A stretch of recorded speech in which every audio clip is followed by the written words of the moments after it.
Panginoon, gaano po ba katagal sa inyo ang 100 taon? Sandali lang yan sa akin. Gaano po ba kalaki para sa inyo yung 1 bilyong piso? Barya lang yan sa akin. Pwede bang makahingi ako ng barya? Okay. Sandali lang ha.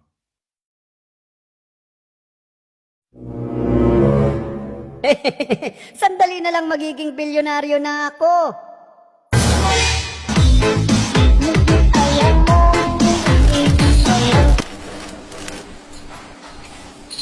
Magaling ka. Dapat magtrabaho ka sa kumpanya ko. Boss, sa kumpanya mo naman talaga ako nagtatrabaho. Alam ko, sabi ko magtrabaho ka sa kumpanya ko, hindi yung tutulog-tulog ka lang. Sayang pinapasweldo ko sa'yo.